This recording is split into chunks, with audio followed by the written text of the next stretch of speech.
প্রিয় বন্ধুগণ, শুভ সকাল। আশা করি সবাই ভালো আছেন। আজকে আমি আপনাদের সামনে গুরুত্বপূর্ণ একটা টপিকস নিয়ে হাজির হয়েছি। আপনারা জানেন যে বাংলাদেশে বিআরটিএ কর্তৃক 160 সিসির উপরে মোটরসাইকেল ক্রয় অথবা রেজিস্ট্রেশন করতে গেলে এখন নতুন নিয়ম চালু হয়েছে যে পুলিশ ক্লিয়ারেন্স লাগে। এই পুলিশ ক্লিয়ারেন্সের হয়রানি থেকে সহজে এবং বিনা খরচায় বাঁচার জন্য যে উপায়, সেটা আমি আপনাদের সামনে আজকে বর্ণনা করব।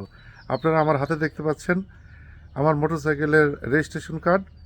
এটা আমি যখন ক্রয় করলাম, সব ইন্সপেকশন এবং টাকা পয়সা জমা দেওয়ার পর বিআরটিএতে ওই মিরপুর বিআরটিএর 3 তলার 380 নম্বর রুমে যখন ফাইল জমা দিলাম, তখন সব কিছু ওকে করে মহিলা ফাইলটা পিছনে নিয়ে রেখে বললো যে আপনার একটা পুলিশ ভেরিফিকেশন লাগবে। আমি তো অবাক হয়ে গেলাম। আমার সাথে এক ভাই ছিল, সে দৌড়ে নিচে গিয়ে একটা পুলিশ ধরলো যে এটা ভেরিফিকেশন কী করতে হবে। পুলিশে 3,000 টাকা চাইলো। উনি 1500 এবং 2,000 টাকা পর্যন্ত পুলিশকে অফার করছে, সে রাজি হয় নাই। আমি তো বিরক্ত হয়ে গেলাম। আমি সাথে সাথে বললাম যে এটা আবার কীভাবে সম্ভব, এই টাকাটা আমি কেন দেব। আমি একজন আনসারকে বললাম যে আপনি আমাকে একটু সহকারী পরিচালকের রুমে নিয়ে যান। সে আমাকে নিয়ে গেল। আমি পরিচালক সাহেবকে বললাম যে আপনি এটা নতুন কী সিস্টেম চালু করছেন যে আমাকে এখন রেজিস্ট্রেশন করার জন্য 160 সিসির উপরে বাইকের জন্য ভেরিফিকেশন করতে হবে এবং এটার জন্য পুলিশ আমার কাছে টাকা যাচ্ছে। তখন পরিচালক সাহেব আমাকে বললো যে আপনি কি করেন। আমি বললাম আমি জব করি, বেসরকারি জব। আমার অবশ্য গলায় আইডি কার্ড ঝুলানো ছিল।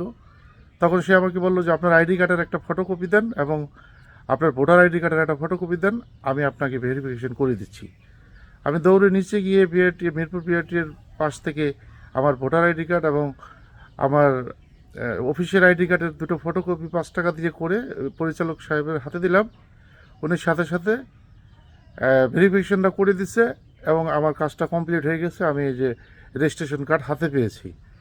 তো আপনারা যারা এই মোটরসাইকেল চালান 160 সিসি 65 সিসির উপরে ক্রয় করেন অথবা নাম ট্রান্সফার করেন অথবা নতুন কিনেন, আপনারা এই ধরনের গাড়ি রেজিস্ট্রেশন করতে গেলেই আপনাদেরকে এই ভেরিফিকেশনের জন্য ফাইল আটকে দিবে। আপনারা 1 টাকাও পুলিশকে দিবেন না। আপনার জব আইডি এবং আপনার এনআইডি ফটোকপি করে বিআরটিএর যে সহকারী পরিচালক আছে অথবা ঊর্ধ্বতন কর্মকর্তা যারা, তাদের সামনে গিয়ে দাঁড়াবেন, বলবেন আমার এটা স্যার আপনি নিজে ভেরিফাই করে দেন, আমি অমুক কোম্পানিতে জব করি এবং এই যে আমার এনআইডি কার্ড। তখন তারা সাথে সাথে ভেরিফাই করে দিবে। এই ইনফরমেটিভ ভিডিওটি আশা করি নিশ্চয়ই আপনাদের অনেক উপকারে আসবে এবং কাজে লাগবে। আমি জানি না এই ধরনের ব্যবস্থা আপনারা এই সুযোগ সুবিধা এর আগে কখনো পেয়েছেন কি না। যদি না পেয়ে থাকেন, আপনারা ট্রাই করে দেখেন। আপনাদের অনেক অর্থ সাশ্রয় হবে এবং আপনাদের সময় অপচয় কম হবে, একদমই হবে না। আশা করি আপনাদের এই ভিডিওটি ভালো লাগবে, বিশেষ করে যারা বাইক চালান। সবাই ভালো থাকবেন এবং এই ধরনের আরও ভিডিও পেতে লাইক দিয়ে ফলো দিয়ে সাথে থাকবেন, সাথে রাখবেন ইনশাল্লাহ। আসসালামু আলাইকুম।